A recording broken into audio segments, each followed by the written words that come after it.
এই বাজেট কিভাবে দুর্নীতি বন্ধ করবে। বড় বাজেট মানে সেটাকে কিন্তু বড় দুর্নীতি করারও সুযোগ থাকে। এই যে বিভিন্ন কার্ড বলেন, খাল খনন কর্মসূচি বলেন, সরকার দলীয় এমপিরা যে বরাদ্দ পাচ্ছে যেটা বিরোধী দলীয় এমপিরা পাচ্ছে না, তারা সেটা কীভাবে করছে। অর্থাৎ কোথাও কোনো জবাবদিহিতা নাই, কোথাও কোনো স্বচ্ছতা নাই। এবং অর্থমন্ত্রীর পুরো বক্তব্যে আপনারা কিন্তু পাবেন না যে কিভাবে যে ঋণ খেলাপিদের টাকা তারা ফেরত নিবে, পাবেন না যে লুটেরা যারা গোষ্ঠী ছিল আওয়ামী আমলের সেই টাকা কিভাবে তারা আদায় করবে, তাদের বিচার কিভাবে নিশ্চিত করবে, পাচারকৃত টাকা কিভাবে তারা আনবে। এসালাম সহ এই বড় বড় যারা মাফিয়া অলিগার্ক রয়েছে, ফ্যাসিবাদের দ্বারা পুষ্ট হয়ে যারা জনগণের টাকা লুট করেছে, এখন বিদেশে আছে, বিদেশে টাকা পাচার করেছে, তাদেরকে কিভাবে বিচারের আওতায় আনবে সেই ধরনের কোনো বক্তব্য কিন্তু আমরা পাইনি।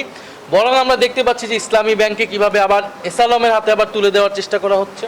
গতকালকে আমরা দেখেছি আদ্দিন হাসপাতালকে একটা কজ দেখিয়ে বন্ধ করে দেওয়া হয়েছে।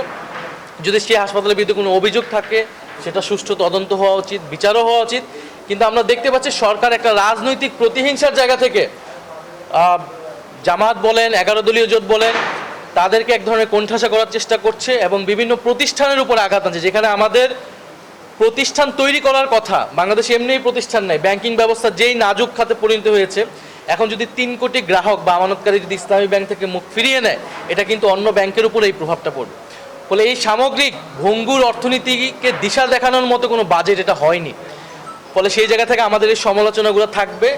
একই সাথে আমরা শুধু সমালোচনাই করছি, আমরা কিন্তু প্রস্তাবনাও দিচ্ছি। আমাদের একটা বাজেট সেই প্রস্তাবনার অংশ এবং সংসদে এবং সংসদের বাইরে আমরা সেই কথাগুলো অব্যাহতভাবে বলে যাব।